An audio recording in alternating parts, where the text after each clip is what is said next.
السلام علیکم۔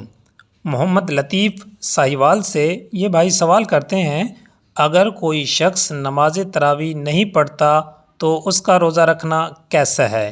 یعنی نماز تراویح پڑھے بغیر روزہ درست ہوگا یا نہیں؟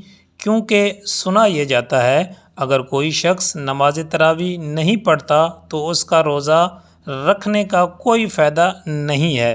پلیز رہنمائی کر دیں، شرعی حکم کیا ہے؟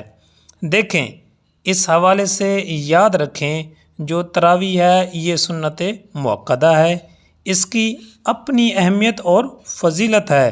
اگر کوئی شخص بغیر کسی شرعی عذر کے سنت مؤکدہ کو ترک کر دیتا ہے اور پھر اس کے چھوڑنے کی عادت بنا لیتا ہے تو یہ بدبختی کی نشانی ہے۔ سنت مؤکدہ چھوڑنا ہمیشہ کی عادت بنا لے، یہ درست نہیں۔ تو سنت مؤکدہ کو بغیر کسی شرعی عذر کے چھوڑنا گناہ کی طرف لے جاتا ہے، لہٰذا تراویح ضرور پڑھے، یہ سنت مؤکدہ ہے۔ لیکن جو روزہ ہے وہ فرض ہے، اس کا ایک اپنا درجہ اور مقام ہے۔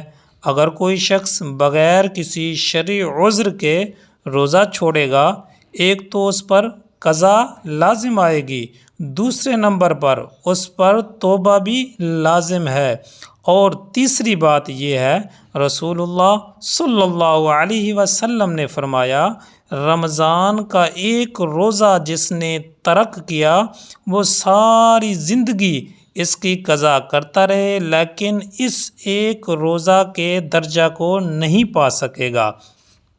اب بات یہ ہے سمجھنے کی کہ اگر کوئی شخص کسی بھی وجہ سے نماز تراویح نہیں پڑھتا کہ یہ نہیں کہ وہ روزہ نہیں رکھ سکتا، بھائی روزہ اس کے اوپر فرض ہے، اس کا چھوڑنا گناہ کبیرہ ہے، روزہ لازم رکھیں۔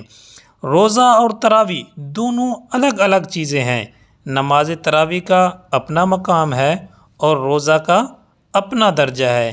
اسی طرح یہ بھی خیال معاشرے میں گردش کرتا رہتا ہے، اگر کوئی شخص روزہ نہیں رکھتا تو وہ نماز تراویح بھی چھوڑ دے، یعنی اگر کسی شرعی عذر کی وجہ سے کوئی بندہ روزہ نہیں رکھ سکتا وہ نماز تراویح بھی چھوڑ دے، گویا اس کا تصور یہ ہوتا ہے نماز تراویح پڑھنے کا اب کوئی فائدہ نہیں ہوگا، تو یہ بالکل بھی غلط ہے۔